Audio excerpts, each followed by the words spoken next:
வந்தே மாதரம் என்ற தேசிய பாடல் இயற்றப்பட்டு 150வது ஆண்டை அடுத்த மாதம் கொண்டாட இருக்கும் நிலையில் இந்த பாடல் 140 கோடி மக்களிடையே ஒற்றுமை உணர்வை ஏற்படுத்தி இருப்பதாக பிரதமர் நரேந்திர மோடி தெரிவித்துள்ளார்.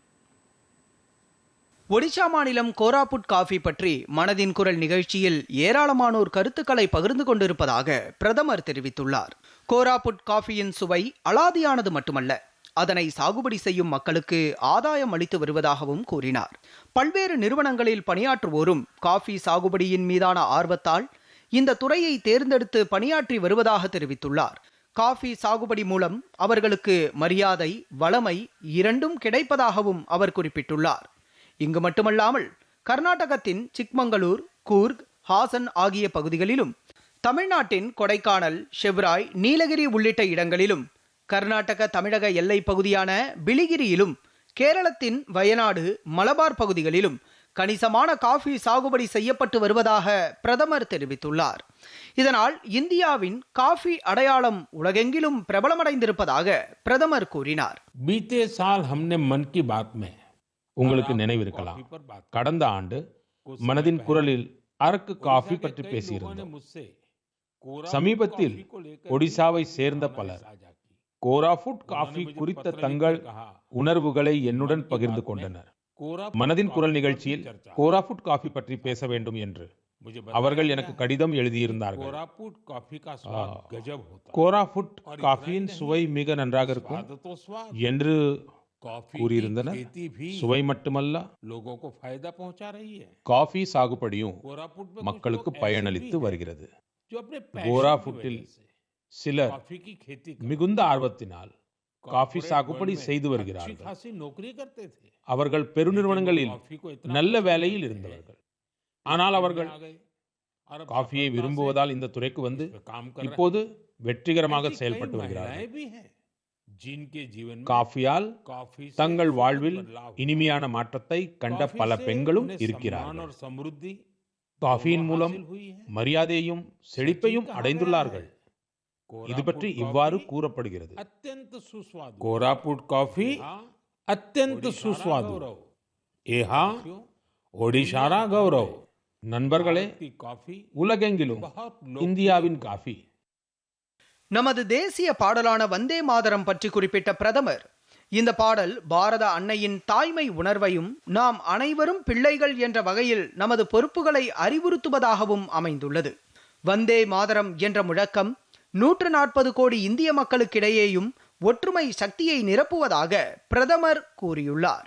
பல நூற்றாண்டுகளாக ஆங்கிலேயர்களிடம் அடிமைப்பட்டு கிடந்த பாரதத்தில் புதிய உயிர்ப்பை ஏற்படுத்த சந்திர சட்டோபாத்யாய் இயற்றிய வந்தே மாதரம் பாடலின் உணர்வு என்றென்றும் அழியாத விழிப்புணர்வுடன் இன்றும் தொடர்வதாக அவர் குறிப்பிட்டார். அடுத்த மாதம் 7ஆம் தேதி வந்தே மாதரம் பாடல் இயற்றப்பட்டு 150வது ஆண்டை நாம் கொண்டாட இருப்பதாகவும் அவர் கூறினார்.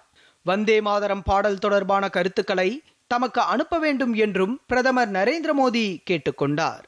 साथियों, आप सोच रहे होंगे, இன்னும் சில நாட்களில் நவம்பர் 7ஆம் தேதி நாம் வந்தே மாதரம் பாடலின் 150வது ஆண்டு விழாவை கொண்டாடவிருக்கிறோம்.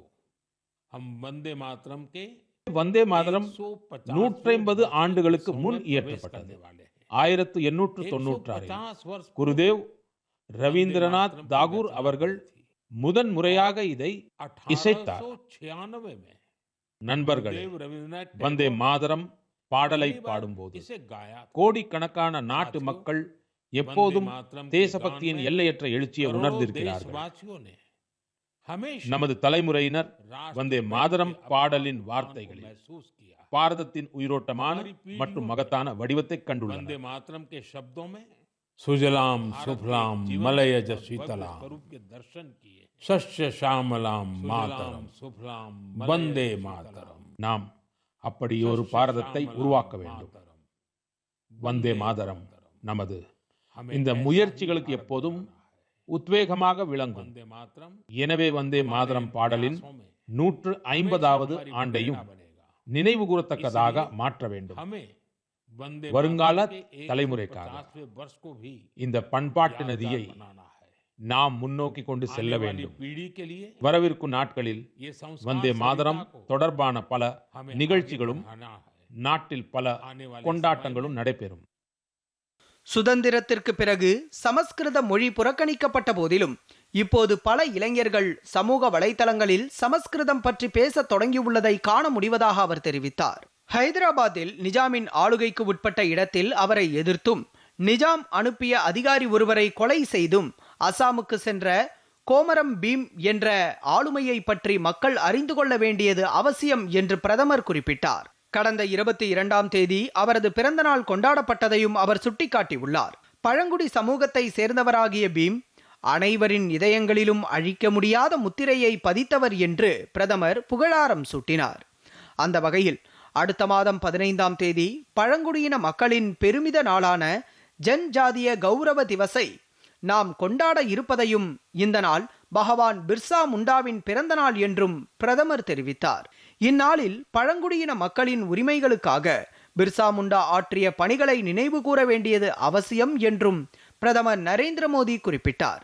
இந்த மனதின் குரல் நிகழ்ச்சியில் பல ஆளுமைகளை பற்றி நாம் அறிந்து கொண்டிருப்பதை போன்று சமூகத்தில் மாற்றத்தை ஏற்படுத்தக்கூடிய சேவை உணர்வோடு செயல்பட்டு வரும் ஆளுமைகளை பற்றி தெரிந்திருந்தால் அவற்றை தமக்கு அனுப்பி வைக்குமாறு பிரதமர் நரேந்திர மோடி தமது மனதின் குரல் உரையில் கேட்டுக்கொண்டுள்ளார்.